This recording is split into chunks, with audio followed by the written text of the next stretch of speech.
Tá girando aqui a bolinha para mim, ó, já começou a gravar, muito bem.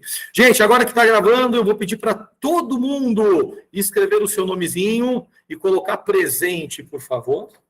Todo mundo coloca o seu nome para garantir. Porque o que acontece? Quando tu grava a aula, não fica só a aula gravada, o chat fica gravado.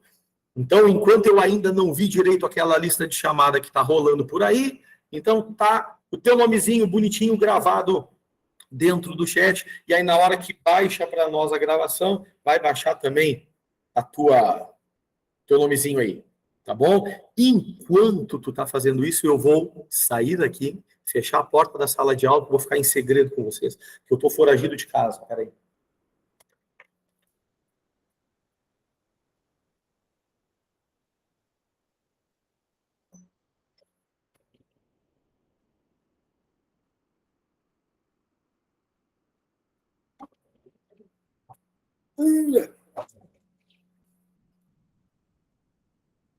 Então tá, gente. Ai, vamos lá. Em primeiro lugar, não tô em casa, porque a CE tá arrumando uns postes perto de casa e mandaram um e-mail dizendo que não ia ter luz das 2 às 8 da noite. E aí eu dou aula numa escola que fica perto aqui de casa, saí correndo e vim para cá, né? A minha esposa já me mandou uma mensagem dizendo que tem luz em casa. Obviamente eu não ia voltar, já que eu estava já instalado aqui. Então, estou no colégio de noite, tá eu, tá o diretor, a vice-diretora e o porteiro. E o pessoal é parceria, então deixa a gente usar o recurso aqui que é a internet nesse momento. Tá bom? Vamos lá. Filosofia, né? O que é filosofia? Quais são os sentidos da filosofia? Eu não sei se eu já toco conteúdo ou se vocês querem falar alguma coisa, querem fazer alguma pergunta. Por favor, tá? Perfeito para falar de mortes. É maravilhoso! Por que eu não desligo a luz e boto uma lanterninha aqui assim, ó? Maravilhoso. Então vamos falar dos falecidos, das falecidas, né? Para a gente ter mais vida, eu acho que essa é a loucura, né? Tu vê, né? É um contato, né, filosófico e espiritual, né, para que a gente tenha mais vida. Queridos e queridas, então, em primeiro lugar, sejam bem-vindos e bem-vindas. Eu vou tentar, nesses 3 meses, caminhar por toda a história da filosofia. Tem muita maneira, né, de dar aula de filosofia. A gente pode contar a história dela, ou a gente pode trabalhar a filosofia por temáticas. Eu penso que é mais pedagógico, ok? Começar pela história da filosofia. Então, assim como a história, enquanto disciplina, é dividida em pré-história, história antiga, medieval, moderna, contemporânea, a filosofia, ela também tem a sua divisão. Então, ela tem a filosofia antiga, a filosofia média, que é um pouquinho mais extensa do que a história medieval. A gente tem a filosofia moderna, a filosofia contemporânea, e para alguns filósofos ainda tem a pós-contemporaneidade. Então, eu prefiro, assim, te contar um pouco a filosofia enquanto novela, ok? E dentro dessa novela da filosofia, que começou mais ou menos há uns 600 anos antes da Era Comum, na Ásia Menor, território grego, até os dias de hoje, então, né? Então, esses 2.600 anos de história da filosofia, dentro desses 2.600, a gente vai trabalhando as temáticas que vão surgindo. Quais são as temáticas que vão surgindo, né? Estética, ética, política, epistemologia. Então, algumas das áreas que fazem parte da filosofia, mais ali na finaleira, a gente pode trabalhar um pouco de bioética, né? Então é interessante trabalhar os fundamentos da bioética, que entra também dentro da disciplina de filosofia, tá certo? Então, nessa historinha, né, nessa novela filosófica que a gente vai contando, a gente vai colocando alguns determinados assuntos. Muito bem. Então, agora é o seguinte, como todo mundo já fez ensino médio, eu vou fazer uma pergunta bem simples para vocês, ok? Entre aspas, mas enfim. O que é filosofia? Vamos pensar na palavra, epistemologicamente, assim, sabe? Etimologicamente, perdão, o que é filosofia? Vai escrevendo aí, escreve o que te vem na cabeça. qualquer coisa. O que é filosofia? E se alguém quiser abrir o microfone para falar, qualquer coisa, cantar uma música, fique à vontade.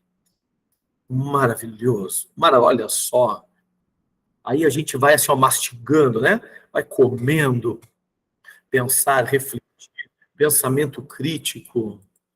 Tá tudo certo. Tá tudo certo. Vamos lá, gente. Fala qualquer coisa aí, escreve. Filosofia é uma perca de tempo. Maravilha. Filosofia não serve para nada.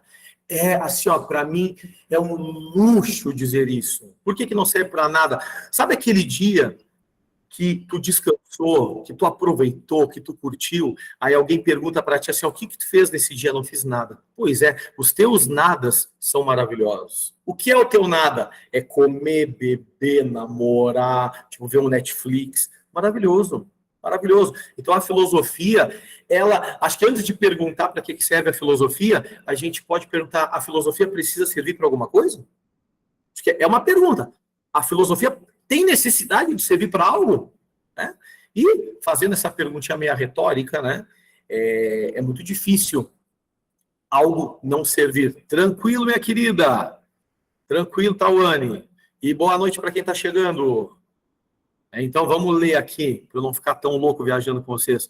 É um grupo de pessoas com pensamentos diferentes, maravilhoso. É um pensamento crítico, com certeza. É a caminhada para isso, é a tentativa, né, de te transformar. Sabe aquela. A filosofia ela é maravilhosa porque ela trabalha com a tua curiosidade mais ingênua, sabe? Então, a filosofia ela tem essa característica. Aquilo que é genuíno em ti, aquilo que é curiosidade espontânea, perfeito? Tu vai indagando, e aí, na linguagem de Paulo Freire, ok? Na linguagem de Paulo Freire, a gente vai pegando aquela nossa curiosidade genuína, espontânea, e vai transformando numa curiosidade crítica, vai transformando num pensamento mais sólido, polido, a gente poderia dizer, né? Acerca daquilo que tu pensava dentro da bolha do senso comum. Falando em senso comum, é maravilhoso o senso comum para a filosofia não desconsidera, a filosofia não menospreza o senso comum, ok? Mas sim, a gente pega o senso comum, vai trabalhando, a filosofia tem método, a filosofia não é só uma filosofia de bar, que é maravilhoso, né? A gente está tomando uma cerveja, partilhando as experiências, mas a filosofia tem método para te levar àquela curiosidade genuína, aquele senso comum das nossas opiniões, a um pensamento mais sólido, mais crítico, mais polido, né? Polido no bom sentido da palavra, porque, como diz Raul Seixas, nós somos uma metamorfose ambulante. Então, aquilo que a gente tem como uma verdade, né, ela é fluida. Né? As nossas experiências vão sempre nos convidando a refletir novamente. Né? Sobre os dilemas da vida humana, perfeito, Roberta. A filosofia serve para confundir a cabeça. Maravilhoso, é isso aí mesmo. A filosofia é discutir ideias. Sim, pensar fora da caixa como se tudo fosse preto e branco, e a filosofia nos trouxe o mundo com mais opções de cores. Perfeito, meu querido. Tu me fizestes lembrar do mito da caverna, ou melhor, a alegoria da caverna, né? Para Platão, a opinião, o senso comum, né? Até mesmo as nossas ignorâncias, né? Vamos pensar sobre o que é ignorância em nós, né? As nossas ignorâncias, elas estão dentro da caverna. E com o exercício, muito bem, meu querido, minha querida, né? Muito bem, minha querida, é isso aí. Então, aí a gente vai no exercício filosófico, aí vamos pensar na dialética de Platão, né? Na dialética socrática, na dialética platônica, dentro do exercício e do método, que também não é uma coisa tão enrijecida, né? Que método é esse? Não é uma coisa enrijecida, mas é um método consciente de construção de novas ideias, né? É a maiêutica que Sócrates vai falar também depois, né? Ou melhor, antes de Platão. Eu que vou falar depois de Sócrates, enfim. Então, é a tentativa de sair da caverna, ok? Tentativa de sair da caverna para passar para um mundo mais inteligível, mais crítico. Porém, a coisa mais legal da filosofia, como diz a Anne, para confundir a cabeça. Gente, é maravilhoso, né? A filosofia, por muito tempo, tentou sair da caverna, como a Roberta falou. Então, a alegoria da caverna, que é algo que a gente vai estudar, por muito tempo, a filosofia antiga, a filosofia medieval, a filosofia moderna, ela busca, através do método, sair das ignorâncias, sair da caverna. Vamos pensar também no movimento iluminista, né, que para Kant, por ele ser alemão, ele chamava o movimento iluminista de esclarecimento. Para Kant, né, a gente precisa se esclarecer, né, sapere aude, né, ouse saber, né, use da sua própria norma, né, use da sua própria autonomia, não fique dependendo da mamãe igreja e do papai Estado. Era mais ou menos isso que o Kant dizia, né? Tenha autonomia, crie as próprias regras e viva de acordo com os teus pensamentos.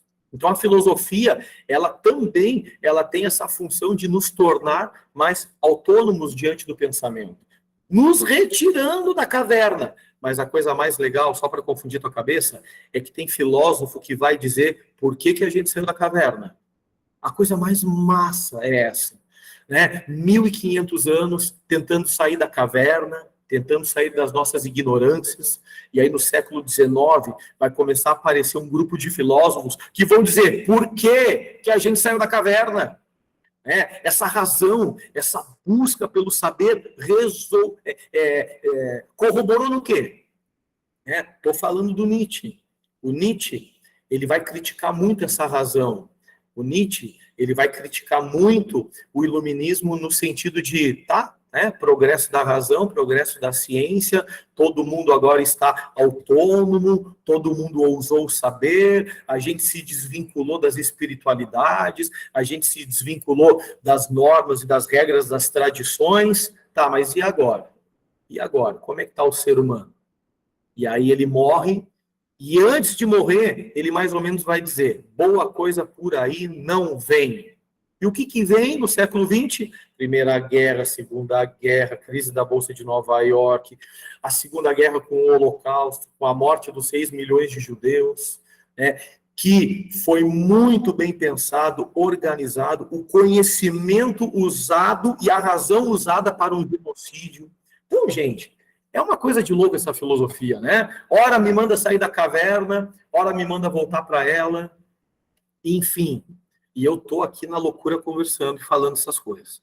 Gente, vou tentar aqui, só para não ficar tão perdidão assim, primeiro dia, mas está gravado, essas coisas aí, depois o professor pode estar escrevendo, organizado, te mandar material. Para quem não tinha me escutado, tá? Eu não consegui fazer material, gente. Tá? Então, assim, ó, qual é a desculpa esfarrapada que eu tenho? É a falta do tempo mesmo. Tá? Em função dos trabalhos, eu não consegui me organizar e estou devendo essa. Ou seja, nessa semana eu vou ter que sentar minha bunda na cadeira, organizar um material e te mandar esse material, tá certo? Mas agora eu vou usar minha colinha aqui rapidinho, tá bom? Esses meus garranchos aqui, para falar um pouco, né? Primeiro, né? Tradicionalmente falando, a palavra filosofia, ela foi criada por um filósofo chamado Pitágoras. O filósofo Pitágoras é um outro enigma da filosofia. Por quê? Porque a gente não sabe, né? Eu acredito que existiu, perfeito? Acredito de verdade. É a fé. Acredito que Pitágoras foi real. Mas a filosofia não consegue me dizer se Pitágoras realmente existiu. Olha que louco. Mas o que eu sei que existiu? Os pitagóricos. Os pitagóricos, um grupo que estudava numa escola chamada a Escola de Pitágoras.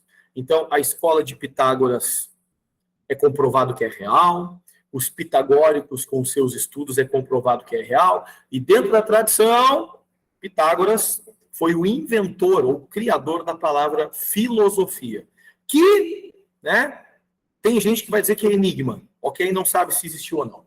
Mas o Pitágoras, ele cria essa palavra. Então, vamos lá, talvez eu esteja te falando uma fake news, ok? Mas é uma fake news que está nos livros. Pitágoras entrava nos lugares, enfim, e Pitágoras tinha aquela modéstia do filósofo, ou seja, o só sei que nada sei de Sócrates, também a gente atribui ao Pitágoras. Então, quando chegava Pitágoras nos lugares, as pessoas diziam, eis o sábio, eis a sabedoria. Só que dentro da religiosidade, dentro da mitologia grega, eles encaravam a sabedoria quase uma personificação. Então, como assim? Um ser humano que faz xixi e cocô é chamado de a sabedoria em pessoa. Então, Pitágoras ele vai dizer, opa, calma o coração, eu não sou sábio, eu não sou a sabedoria, mas eu sou amigo da sabedoria, amante da sabedoria. Então, a palavra filosofia, enfim, vamos pensar agora, tira os F e coloca PH, ok? Então, filosofia ali, filo significa amor, significa amigo, significa amante de alguma coisa. E a palavra sofia significa sabedoria. Então, pegando essa etimologia, filosofia é amor à sabedoria, amigo da sabedoria. Mas para a filosofia, a sabedoria, ela não é um acúmulo de saberes. Então vamos pensar que a gente pode estudar, decorar um monte de livro. Qual é o professor que mais sabe filosofia? É o dicionário de filosofia. Não adianta. Dicionário de filosofia sabe mais filosofia do que qualquer professor, enquanto conteúdo, vamos pensar. Então, a sabedoria não se trata de acumular saber, ficar lendo, e isso, óbvio, né? Pelo amor de Deus, a gente precisa disso. Mas a sabedoria, dentro da questão filosófica e dentro da filosofia antiga, a sabedoria é um caminho para a felicidade. É um caminho de felicidade. É um caminho que os helenísticos vão chamar depois, adiante, o caminho da harmonia, da vida sem dor, que eles vão chamar de ataraxia. Então, a filosofia, ela tem esse tchan espiritual, assim, sabe? Tchan meio interior, sabe? É o caminho da felicidade, é o caminho que te conduz a uma vida plena, uma vida completa, uma vida com ataraxia, que seria a harmonia, né? Mas, responder o que é filosofia de uma só maneira seria um absurdo, porque cada filósofo vai dizer uma coisa sobre isso. Então, para Deleuze, por exemplo, a filosofia, ou o filósofo, né, é aquele que é amigo do conceito. Por outro filósofo de YouTube, esqueci o nome do bonito, esqueci o nome. Tem um filósofo do YouTube, meu caro, esqueci o nome do cara, mas a frase dele é sensacional. Filosofia é a desbanalização do banal. Vamos pensar, aquilo que é banal, aquilo que a gente entende como uma naturalidade, enfim, é natural, enfim. A filosofia, ela é a desbanalização. Ela te provoca para que tu desnaturalize aquilo que é considerado natural. Para Aristóteles, por exemplo, a filosofia é o espantar, é o espanto pelas coisas. E para Aristóteles, nós temos o espanto genuíno. Ele vai dizer, né, dentro do livro da metafísica dele, que nós temos, por natureza, o desejo de saber, o desejo de aprender e o desejo de filosofar. A gente pode pegar. Ele não falou filosofar, mas a gente tem genuinamente o desejo. E a filosofia é tudo isso. É a desbanalização, a filosofia, ela é o espanto com as coisas. A filosofia é olhar além quando algumas pessoas não conseguem ver. Aí a gente pode falar do senso comum. Sabe aquele feeling, aquilo que tu capta? E, quando eu falo isso, vamos falar com muita humildade, porque quem é a gente, né? Enfim. Então, mas a filosofia, ela te convida a tentar olhar além.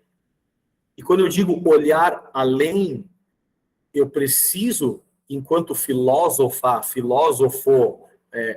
amantes da sabedoria e da filosofia, olhar as coisas além, ok? Mas sem o olhar do colonizador. É isso que a gente tem que pensar. Porque, a filosofia te convida a um pensamento crítico. A filosofia te convida a um olhar, né, mais sólido, polido das coisas. Mas não significa que tu tenha que olhar para os outros com o olhar do colonizador. Porque aí é o português olhando para o indígena, chamando ele de selvagem, sem alma, e porque se ele conhecesse Deus, ele não andaria pelado como ele anda. Então, também não é isso, né? A filosofia, ela te convida a olhar além, respeitando os olhares dos outros. Como diz um amigão aqui, que o amigão botou ali, ó, um grupo de pessoas com a Cosma Maria Ramos Maria. Um grupo de pessoas com pensamentos diferentes. Filosofia é isso. Né? Então, eu estudo, eu elaboro meu pensamento. A filosofia, ela é o esforço da razão para compreender as realidades que a gente não consegue compreender muitas vezes. Vamos falar isso de novo aí, ó. Repete para ti aí, ó. A filosofia é o esforço da razão para compreender as realidades que muitas vezes a gente não consegue compreender. A filosofia tem essa função. Muito bem. Para ir, né, tentando andar um pouco, vamos pensar. Vocês têm aula depois? Vocês têm aula depois ou não? Se eu me passar 5 minutinhos, não tem problema? Se eu me passar 5 minutinhos, não tem problema? Nossa, vamos lá, arrepiou a epiderme aqui, ó. Então vamos embora. Só 5 minutinhos, tá, gente? Me perdoem. Porque acho que eu não vou conseguir falar em 5 minutos. Então vamos embora. A filosofia, queridos e queridas, não é a primeira forma de conhecimento do mundo e não é a primeira forma de conhecimento na Grécia. Tá? Outra coisa que em outras aulas a gente pode problematizar é se de verdade a filosofia nasceu na Grécia. Oi? Ah, é verdade, minha querida. Termina às 9 mesmo. Por que eu estava na cabeça que... Nossa, eu tô com muito tempo. Cara, eu jurei que terminava 15 para as 9. Para, tá louco? Não, desculpa. Desculpa. Vai até as 9 mesmo. Vai até as 9. Ah, não tomei minha Ritalina hoje, meu amor. Se eu tivesse tomado a minha Ritalina, acho que eu estava mais zen. Bárbara, não meditei. Olhei para o Buda e o Buda, né? Nada era. Não meditei que nem o Buda hoje, me ralei. Barbaridade. Então eu vou me acalmar. Né? É que eu tô com os mortos, Eduardo, aqui na minha volta. Eu tô com os mortos aqui. Ah, que coisa. Tô com os falecidos. Com todo o respeito da gente aos falecidos. E os espíritos. E as religiões que contemplam as espiritualidades. Tá bom, gente? Então, assim, ó. Vou falar com mais calma isso, então. Tá? Eu tava correndo, enfim, vou me acalmar. Volta, então. Ai, que loucura, tia. É muita atenção mesmo, gente. Olha o que vocês fazem na vida do Senhor. Muito bem. A filosofia, vamos voltar. A filosofia, ela não é a primeira forma de conhecimento da Grécia, obviamente. E algo que a gente tem que refletir é se de fato a filosofia nasceu na Grécia. E que a gente sabe que não. Tá, mas por que lá na prova do Enem eu tenho que escrever, ou tenho que colocar que a filosofia nasceu na Grécia? É que a filosofia, enquanto a gente conhece, a filosofia nesse método do pensamento crítico, ok? O método consciente para se chegar a pensamentos mais críticos, desculpa a repetição, é um modo grego de fazer filosofia, tá certo? Porém, a gente sabe que no Egito Antigo, ok, a civilização egípcia já tinha filosofia 2000 anos antes da Grécia. Perfeito? Os babilônios, babilônicos, enfim, eles eram astrônomos bem antes dos filósofos astrônomos, fazendo seus devaneios, se a Terra era o centro ou se o Sol era o centro. Pitágoras, que é o pai da matemática, ele, embora ele seja considerado o pai da matemática, ele não aprendeu matemática na Grécia. Ele aprendeu matemática na margem do rio Nilo, lá no Egito. Muito bem, Anne. A Grécia, ela ganha a fama em que sentido, tá? É que assim, ó, como é que eu vou te explicar? Se eu entender que filosofia é só o esforço racional, ok? Esforço racional, puro. Razão. Razão é Grécia. Mas, se eu entender que a filosofia pode estar vinculada com espiritualidades, com religiosidades, porque as religiões, elas são bases estruturais de éticas. As religiões, elas também são bases estruturais de filosofias. Então, se eu entender que a filosofia ela também tem uma busca espiritual, então o Egito ganha de primeira, ok? O Egito ganha. Os hebreus / judeus, enfim, também vão ganhar. Então a filosofia enquanto razão, ok? Ela nasce na Grécia, porque essa filosofia, ela foi aos poucos dando as costas para as religiosidades e as mitologias. E é aí onde eu quero chegar. Antes da Grécia ter filosofia, ok, Anne?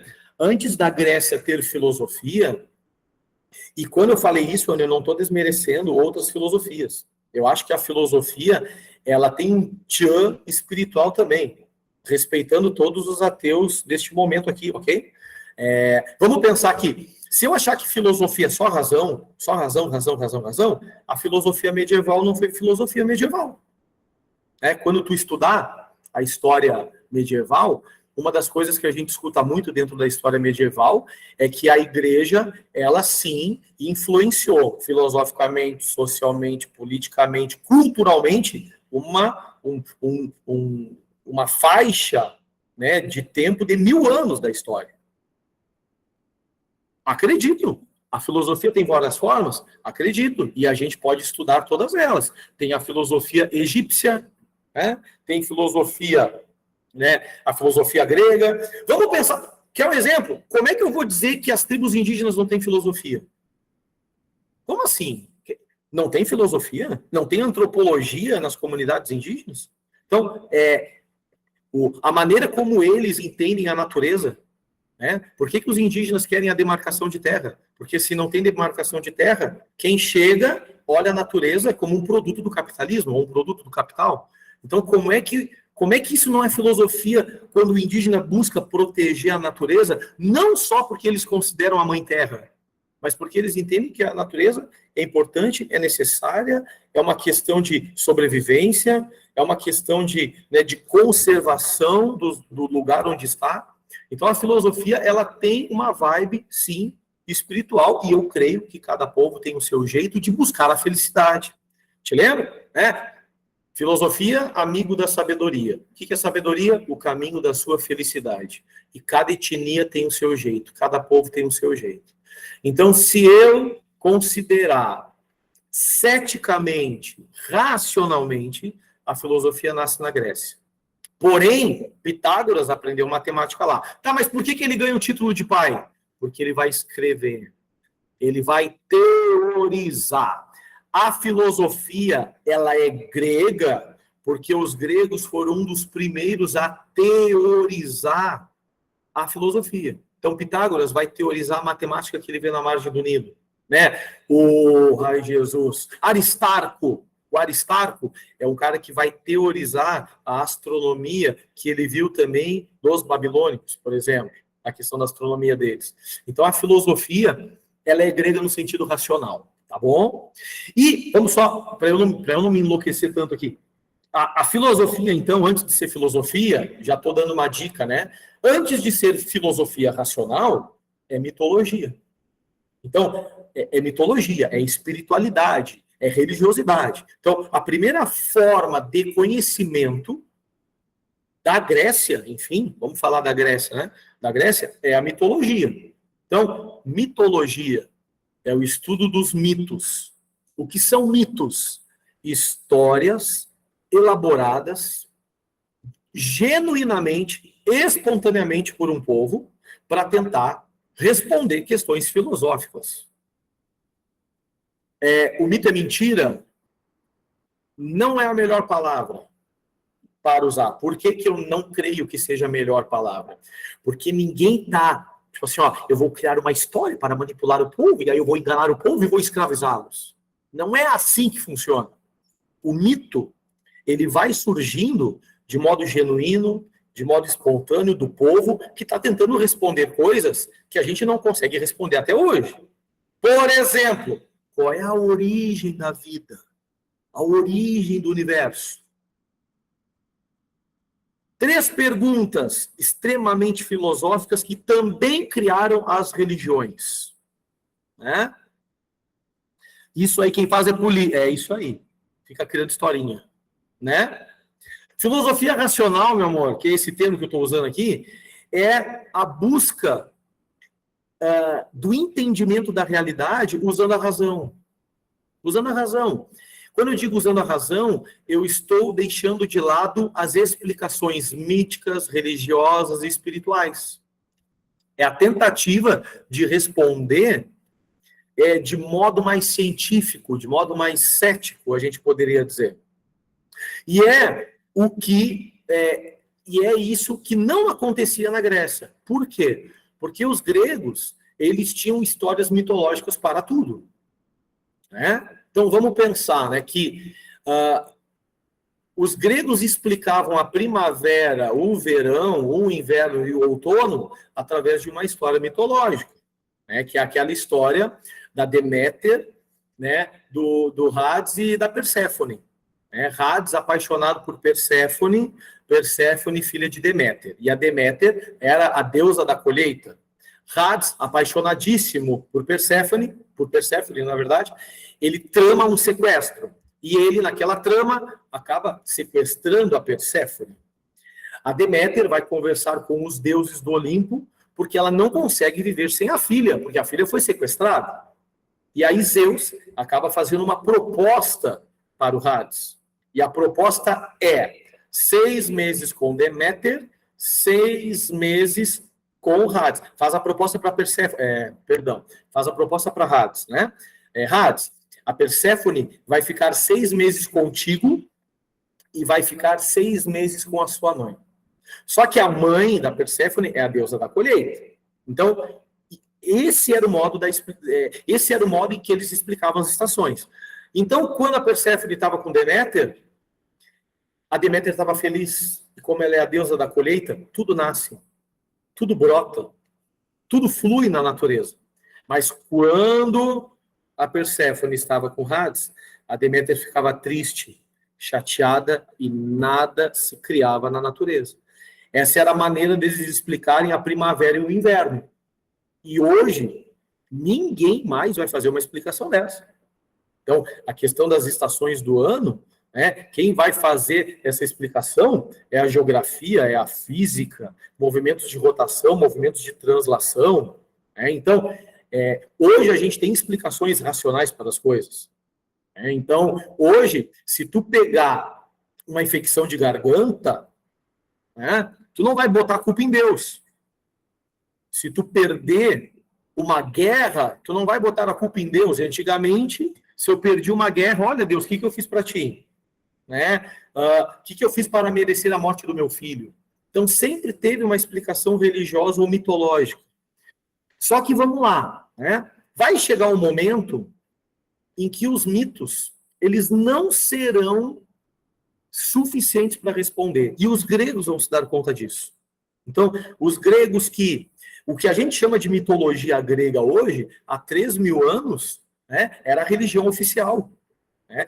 E ainda hoje, olha que interessante, né, existem hoje pequenos movimentos na Grécia de resgate às mitologias. Pequenos movimentos. Pessoas que estão buscando, né, fazer adoração aos deuses gregos antigos hoje em dia. Pequenos movimentos. Um resgate, enfim, né? As pessoas são livres. Mas o próprio grego da época vai se dar conta que as histórias mitológicas não estão sendo mais suficientes para responder as 3 perguntas. Quais eram? Né? Que eu falei das 3, mas não falei, né? Quem sou eu? Mentira, não é essa a primeira. Primeira, de onde vim? Da onde vim? Tem a ver com as origens. Quem sou eu? Autoconhecimento. E para onde vou? O que tem depois da... O que tem depois da morte? Tem alguma coisa ou não tem? Então, os mitos, eles eram suficientes. Explicavam tudo. Só que os gregos começaram a entrar em contato com outros povos. Os gregos começaram a criar as suas cidades-estados, que a cidade-estado é aquela cidade em que o cidadão E a gente sabe hoje em dia, né, que o cidadão é aquele que nasce na cidade, então a gente sabe que estão descartados crianças, mulheres, estrangeiros e escravos, ok? Então, o cidadão ateniense era ele que gerenciava, que organizava, né, a cidade-estado. E isso é a primeira forma de democracia que a gente conhece, a democracia direta. E o grego, na sua maneira de compor a cidade-estado, ele vai desenvolvendo a linguagem, vai desenvolvendo a retórica, e ao desenvolver a retórica e a linguagem, ele vai ampliando seus pensamentos, e ele vai se dando conta que a religião é legal, mas agora ela é legal no ambiente privado.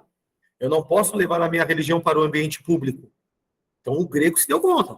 O grego não está virando ateu, só que o grego está entendendo que a mitologia é algo reservado no seu ambiente privado, né, com a sua família, naquele momento da adoração.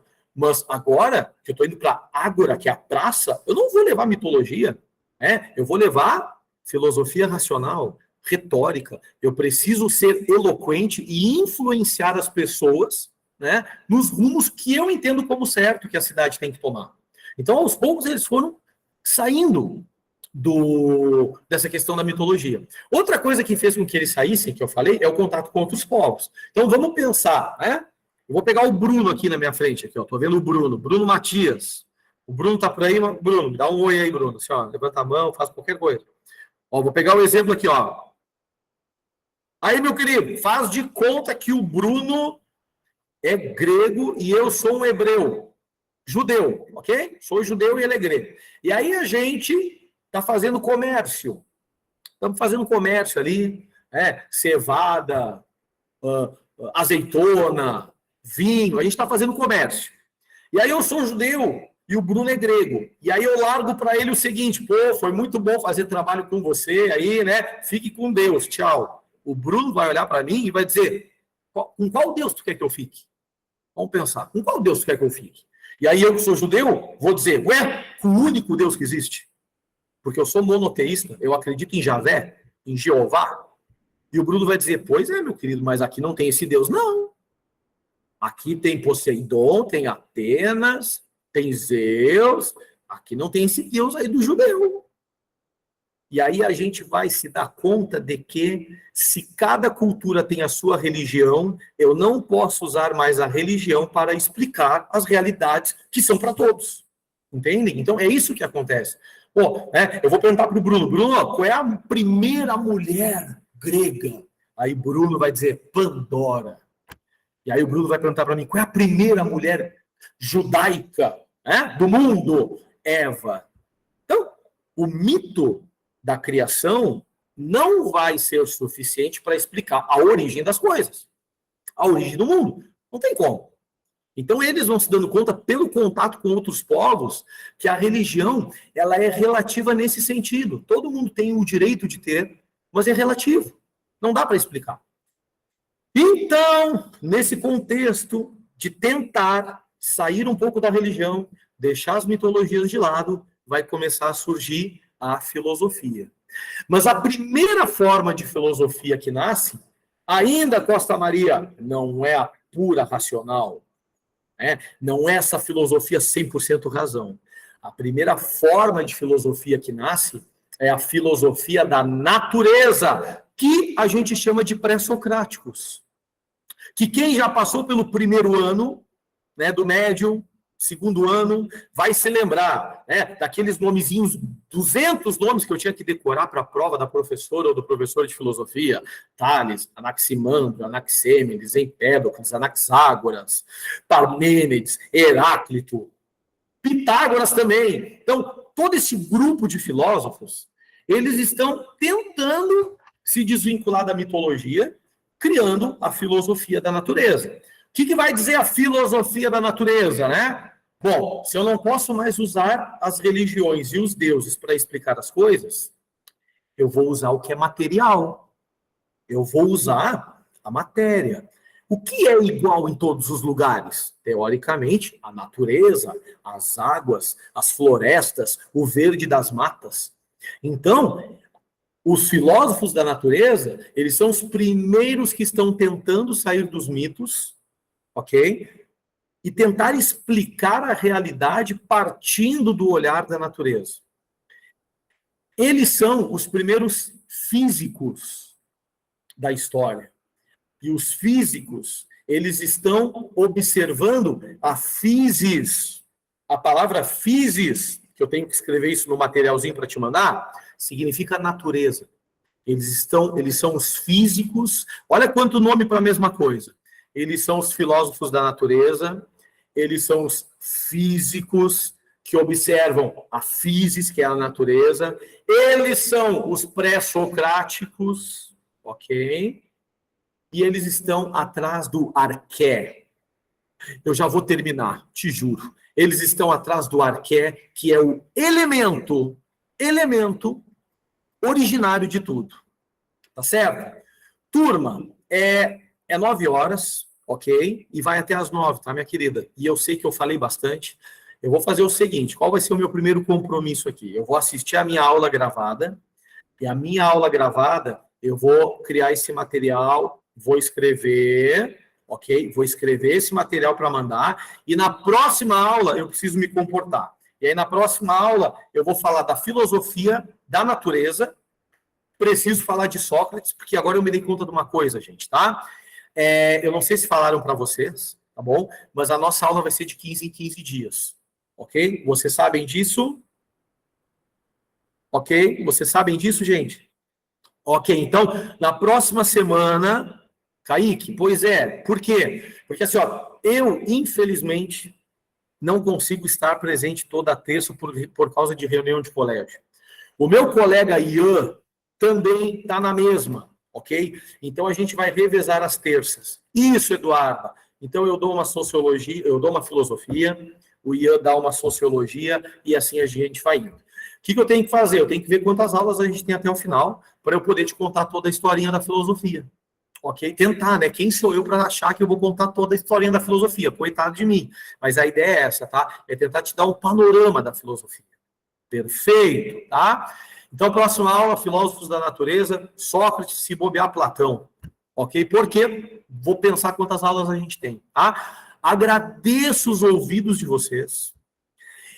Eu sei que todos vocês estão dentro das pokebolas, porque ninguém ligou a câmera. Ninguém ligou a câmera. Pelo amor do pai, do filho, da mãe. Mas tudo bem, tudo bem. Eu senti confiança porque vocês escreveram bastante coisinhas aqui. Mas quem sabe da próxima vez tu bota um desodorante, bota um perfume, escova os dentes e mostra a carinha aí. Tá bom? Gente, beijo. Fiquem com o Papai do Céu. Até a próxima semana. Até a próxima semana, até daqui a 2 semanas, ok? Aguardo o material. Tá bom, gente? Tudo de bom para vocês. Qualquer coisa, manda o WhatsApp, tá? Vocês têm o meu WhatsApp, manda pergunta. Manda pergunta. Eu tenho certeza, eu também estaria. Eu estaria numa visão do inferno, sem camiseta, tomando 2 litros de água. Então, aqui a gente tem que ficar mais bonitinho. Gente, obrigado, tá? Pelos ouvidos de todos e todas. Beijo, fiquem com Deus, até a próxima. Tchauzinho, gente. Tchau, tchau, tchau. Valeu!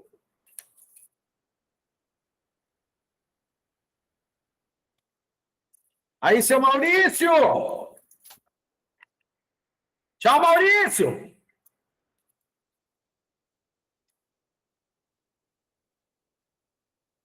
Valeu!